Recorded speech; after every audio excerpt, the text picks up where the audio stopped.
all week long we've been finishing up Psalm 33, and we've been understanding the universal sovereignty of God. And what a great psalm and a great topic for a world that is shaking its fist, defying God, anti-God, anti-Jesus, anti-church, anti-biblical values. It seems like it's all come under assault. But God is providential and He's sovereign. He knows where all this is leading, and it's right on His timeline. And we've been discovering He brings the devices of the pagan world to nothing, to no effect.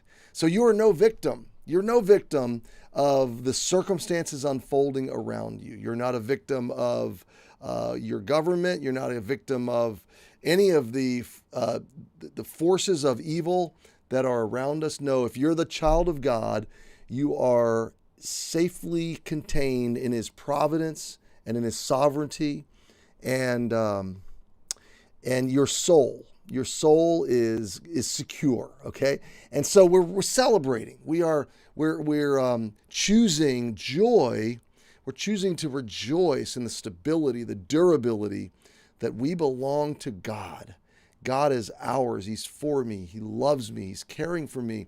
And I'm going to rest in Him even though the world is coming undone.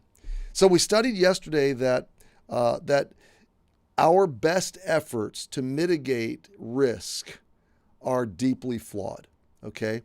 And the metaphors he uses, the psalmist uses, there's no king saved by the multitude of an host. So big armies are no guarantee. And big armies don't win battles. God allows wins, victories. A mighty man is not delivered by much strength, okay?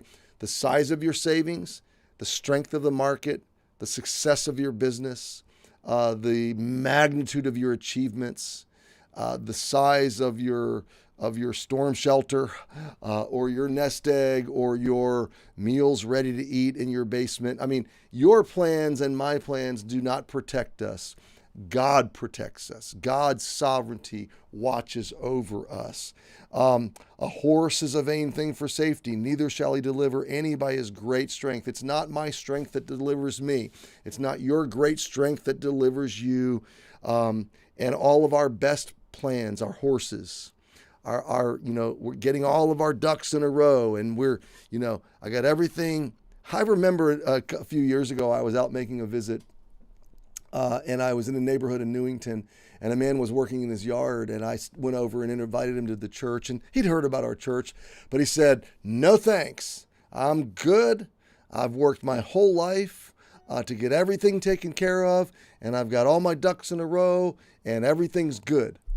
And I'm thinking, I'd love to go meet that man right now who didn't see COVID coming, who didn't see any of the world tragedies that we're facing unfolding, who thought, by my own strength, I'd like to know how that man is doing right now. Because if we've learned anything in the last 2 years, it's that we are not in control.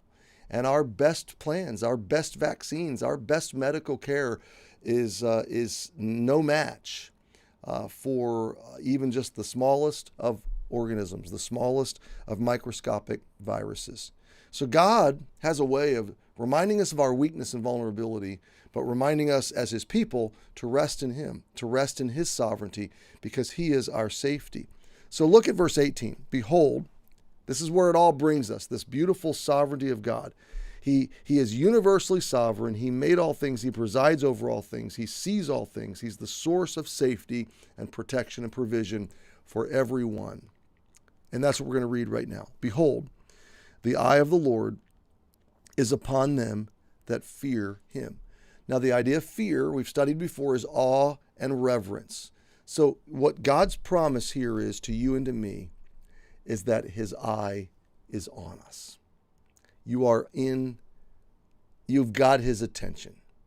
Now, because He's omniscient and omnipresent, He can have all of His attention on all of us, each of us individually at the same time. So Him giving me attention doesn't mean you get less of it, or Him giving you attention doesn't mean I get less of it. It's not like God's too busy running the universe that He can't give you His full and undivided and focused 100% attention. Yes, my friend, As a child of God, a believer and a follower of Jesus, 100% of the time, you have 100% of God's attention. He is looking at you. He is caring for you. He is watching over you. The eye of the Lord is upon them that fear him, upon them that hope. Now think about that hope in his mercy. A friend of mine posted last week a quote, and I want to quickly read it to you. It's a quote by Viktor Frankl. Oh, I need to find it here. Give me just a second. Here it is. Everything can be taken from a man, but one thing, the last of the human freedoms, and that is to choose one's attitude in any given set of circumstances. We get to choose optimism. We get to choose to look for beauty in the rubble. We get to decide how we respond to difficult times. And that's a quote from John Deloney. So the idea is that as God's people, yeah, we're living in dark days and hard times, but we belong to a sovereign God, and we can rejoice in him, and we can choose to hope in him, hope in his mercy. He is a long-suffering, gentle, loving, mercy-giving God. And so you are today, my friend, the object of his mercy. You wake up, 100% of his attention, 100% of his mercy accessible to you, flowing in your direction, and you have to make a decision. Are you going to fear the circumstances? Are you going to fear the voices of the mainstream media? Are you going to fear the flow of the news stream or the social media stream? Are you going to fear government? Are you going to fear conspiracies? Are you going to fear COVID and whatever? Okay, or are you going to fear God? Because to those who choose to fear him, they rest in awe and reverence of the fact that his eye is on me. He knows where I am. And he is leading me through this life, and I can hope in him. I can hope in his mercy. And I think I just want to pause there, because tomorrow it gets even better, and we're going to ramp up even more. Okay, so my friend, choose. Govern your choices. Let the providence and the sovereignty and the power and the presence of God be your anchor, be your hope. Let the presence of God anchor you today and be your hope and be your joy. This psalm calls me to celebrate, to sing, to rejoice, but it's a deliberate choice. But it is a well-informed choice. Hey, we'll pick it up here tomorrow. Happy Thursday. We'll see you tomorrow.